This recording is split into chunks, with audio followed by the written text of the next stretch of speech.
Hoje, como todos nós sabemos, como você sabe, hoje é o dia do professor e nós vamos falar exatamente sobre os desafios que os professores enfrentam aí dentro da sala de aula. Não é mole não, né, gente? De jeito nenhum. Nós recebemos, então, Rebeca Figueiredo, que é professora de redação e espanhol. Muito bom dia, seja muito bem-vinda. Bom dia, obrigada. Bom dia. Tem também Guilherme Rodrigues, que é professor de química. Bom dia, Bom Deus dia. abençoe. Bom dia. E também Cláudia Fernandes, que é professora universitária. Muito bom dia. Bom dia. Sejam muito bem-vindos. Obrigada. Uma honra ter vocês conosco. Guilherme, você tem cara de bonzinho. Eu tenho? Que bom. Sério? Minha fama é essa mesmo, né? É? Paizão. Você tem cara, não tem? É verdade. Tem cara de bonzinho, tem cara de bonzinho. Mas aí a gente vê vocês aqui representando aí todo esse universo docente aí, né? Estão vendo aqui todo mundo feliz e tudo. Só tem alegria, gente? Só tem alegria, né? Ser professor, eu acho que está das profissões aí mais bem remuneradas, mais assim, valorizadas, né? Olha só o sorriso, tá tudo certo. Tudo por amor, né? Fala pra gente, né? Eu falo assim, porque realmente é um desafio, né? E é um dom também, né? Porque não é todo mundo que consegue ensinar, que tem essa clareza, essa facilidade.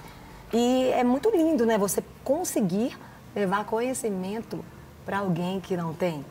Mas conta um pouquinho quando a gente brinca, assim, por exemplo, às vezes essa questão do desvalor, né? Às vezes, ou não as pessoas ainda não conseguirem enxergar.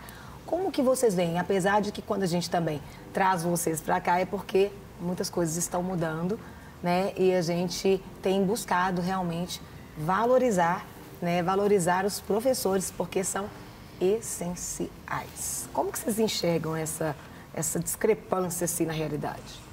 Bom, é muito difícil, às vezes, a gente trabalhar e lidar com o adolescente, com a criança, com o adulto que já está na universidade. Eu escolhi, particularmente, trabalhar com educação básica, porque é a minha paixão. Eu acho que você formar o caráter, você contribuir na formação do caráter de um adolescente, de uma criança, enfim, é algo maravilhoso. E apesar da desvalorização mesmo, da responsabilidade extrema que eles depositam em cima de nós, os pais, a sociedade, enfim. E da desvalorização, às vezes, salarial e, enfim, do próprio valor do professor dentro de sala de aula, da forma como as pessoas tentam nos ensinar a dar aula, muitas vezes, e questionam a nossa maneira de falar, a nossa maneira de dar aula. Mas, apesar dos pesares, quando você coloca tudo isso numa balança, ainda assim vale. Ainda assim vale porque é você exercer um dom, é você cumprir um propósito, você saber que você tem um chamado para isso. E é maravilhoso você ver no futuro pessoas que já estão na vida, que já estão nas universidades, que já estão vivendo e olhar para trás e falar, eu participei disso. É muito bom. Mas pela sua idade você ainda não viveu essa experiência, não. Não adianta, Tem não. até algumas imagens dela ali. Não é verdade, gente? Olha, Cara de bebê. eu estou tentando ajudar e... Mas quando, por exemplo, a Rebeca fala aqui, Guilherme e Cláudio, ela fala que, mas às vezes eles querem questionar o nosso jeito de dar aula, querem até nos ensinar. A gente vivendo aí essa era aí da tecnologia e tudo, aos acessos, por exemplo, ao YouTube, a gente vai ver que o Guilherme tem uma característica, a Cláudia tem uma característica, assim como a Rebeca. Mas às vezes a gente viu ali um tutorial no YouTube ali, na matéria correspondente que cada um aí dá, que talvez a gente mais nos identifique. Isso também contribui um pouco até mesmo para esse sentido presencial da vida do professor também, não é? Um desafio esse também, não é? Com certeza. Porque vive essa comparação. Mas o cara lá do YouTube não é...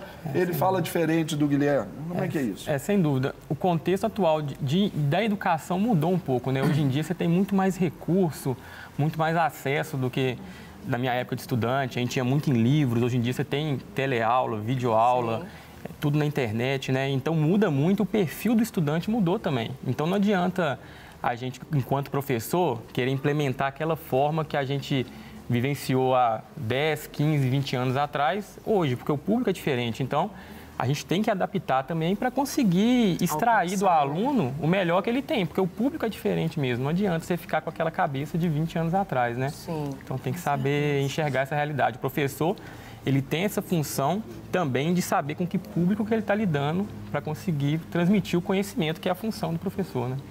E você, Cláudia, é professora universitária. Como é? Você pega ali o pessoal o quê?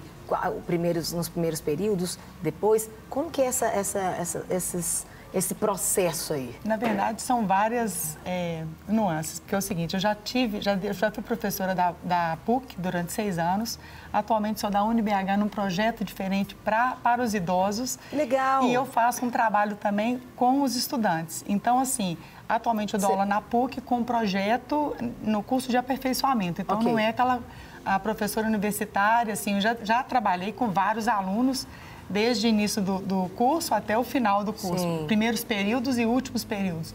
Então, assim, realmente é diferente, né? É diferente você ver como é que é a evolução desse aluno. Hoje, a grande dificuldade hoje do professor é trabalhar, lidar com a motivação e sustentar essa motivação. Hoje nós estamos sendo aí desafiados porque nós temos uma briga com relação às redes sociais. E uma das grandes coisas que faz com que a gente não tenha atenção, né, é o celular, o fator distrator é o celular. Então, por mais que ele pode nos ajudar, nos dar informação, né, complementar as videoaulas e etc. Mas ele é pode ser um aliado, mas pode ser um vilão. Né? Então, as pessoas hoje têm se queixado muito desse aspecto, né? E a grande questão hoje que a gente vê nas discussões dos professores é como manter essa motivação firme aí para que eles possam aprender e produzir mais em sala de aula. A carreira docente, ela passou por algumas mudanças aí ao longo da história. E a gente vê, assim, por exemplo, que muita gente, como a Carol falou lá no início, é um dom, não é?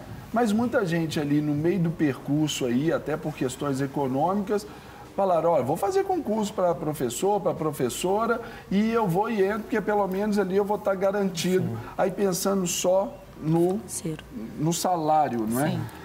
E isso hoje, como lidar com isso sem ter esse prazer, essa paixão ali, essa gana, essa sanha ali para ir para a sala de aula, quanto ao resultado final, a qualidade? Bom, é complicado, assim. Eu penso que hoje, para você ser professor no Brasil, se você não tiver muita paixão e muita vontade, de fato, você não dá conta. Porque o trabalho da sala de aula, ele não se resume a ir e dar aula. Ele se resume a você ir para casa e corrigir uma série de coisas e elaborar exercício e prova, e lança nota, e reunião e tudo. E as pessoas muitas vezes não veem isso. As pessoas resumem os professores a hora-aula dada e ponto final. Então, se primeiro você não tem muita paixão e você não quer, isso não dá certo. E eu penso que a questão da estabilidade hoje é muito complicado, porque também já não abre mais a quantidade de concursos que se abria antigamente, por causa da situação financeira do país. Então, você tem que, às vezes, achar outros modos, você tem que saber e direcionar o seu trabalho para aquilo que você quer. Se você quer dar aula em universidade, se você quer estar na educação básica. Né? Exatamente, porque senão complica muito, né? Quando a gente fala sobre respeito, como que vocês veem isso hoje, gente? Esse respeito, ponto, né, a segurança, como que tem sido isso? Esse ponto é bastante interessante. Me lembro, minha época de estudante, o professor, para mim, era uma figura super... sagrada. Sim, exatamente. Se meu professor chamasse... Pelo nome. Eu, aqui, fosse chamar minha mãe, eu ia... Jesus, era uma surra que minha mãe me dava, porque era uma falta de respeito. Exatamente. E foram várias, já chegava lá, tipo várias. assim, ela tá errada, não queria nem saber, não. Já sabia que eu, tipo assim, exatamente. por causa dessa questão do respeito. Antigamente era muito, né? O professor... Não, antigamente. Antigamente foi boa, boa.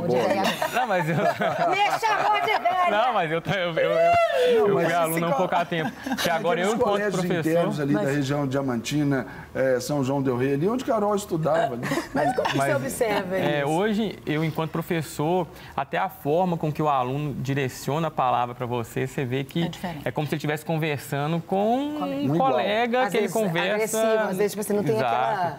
Porque sempre passa por frustrações, aí tem muito a ver com a geração atual, que é muito relacionado com isso, mas ele acha que você é o culpado. Eu sou professor da UFMG, então, assim, a gente convive com isso o dia inteiro, todo dia com isso, e é difícil, às vezes, você separar o lado humano mesmo, porque, querendo ou não, a função do professor é passar o conhecimento formal, tudo bem, mas tem um lado humano, né? Então, você vive, o aluno... Da hora que o aluno acha que ele sabe mais que você? Ou não? Não, acontece isso? Tem, dependendo do... Até mencionou isso. Dependendo do... Inclusive, dependendo do nível, eu tenho oportunidade de dar aula para mestrado, doutorado, então, assim, é um pessoal um pouquinho mais vaidoso, né? Alguns já são até professores, né, que estão ali para conseguir um título, então eles são vaidosos mesmo e às vezes ficam te desafiando, mas saber lidar com isso, né? Verdade. Tem que ter jogo de cintura. Uau. E quando aí também fala desse aspecto aí, talvez... Não sei até onde toca a vida de vocês, mas quando a Carol falou também do aspecto segurança. A gente tem as matérias aí, vendo aí alunos lançando cadeiras nos professores, ali, faca, todo esse contexto. Hoje, em defesa, por exemplo, da classe, o que vocês falam sobre isso? Olha, é uma situação complicada, porque justamente envolve a questão do respeito, né? Os alunos hoje não veem o professor mais, muitas vezes, como um formador. Então, eles não veem que a gente está ali para agregar para a vida deles. Muitas vezes, eles nos veem como uma autoridade, porque, às vezes, é o que eles têm em casa. A agressividade do aluno, eu que estou na educação básica, vejo isso sempre. A agressividade do aluno, ou a forma carinhosa como ele te trata, tudo isso vem de casa. É o reflexo, né? É o reflexo. É o reflexo do tratamento dos pais, quando tem pais, o reflexo daquilo que ele está vivendo, da realidade dele. Às vezes, o aluno vai para a escola para se alimentar. A realidade é essa. Nas posições de vocês, já houve algum tempo, alguma situação que vocês temeram? Uma experiência assim? Não, eu nunca tive. Eu, na minha época de universidade, eu tinha oportunidade de lecionar para o ensino público. E aí, eu já fui em colégios, em comunidades bem carentes, assim. E realmente você ficava inseguro mesmo durante a aula mesmo, inseguro até de chamar a atenção de um aluno, porque você está vendo que ali você está totalmente fragilizado, ali você está numa situação bem complicada, Vamos né? dizer até naquela questão do coletivo ali, né, desse inconsciente coletivo ali, você é minoria. Com certeza. Sim. Ainda que seja um a te desafiar, mas ali tem o outro lado deles ali que pode ser um corporativismo que volta-se contra o professor, que a minoria ali naquele caso ainda seja a autoridade máxima. E você, na posição de professor, a priori, você não vai agredir um aluno, você não vai... Essa função, enquanto professor, no máximo que você vai fazer é tentar conversar. Às vezes, o que a gente vê aí, né, que acontece com vários colegas nossos, o estudante, às vezes, está tão descontrolado que ele, sim, como se não tivesse nada a perder, agride um professor. Então, isso é bastante complicado, é meio lá, o Guilherme injusto. lá, o pessoal está vendo imagens suas ali. Lá, na sala de aula. Já em sala ali. É muito gostoso. Ali laboratório, lá. Não quer ficar um segundo por fora da nossa programação? Agora você pode nos acompanhar através das plataformas digitais. Não perca tempo. Acesse, curta e siga-nos. Fique por dentro de tudo que acontece por aqui. Rede Super, inspirando você.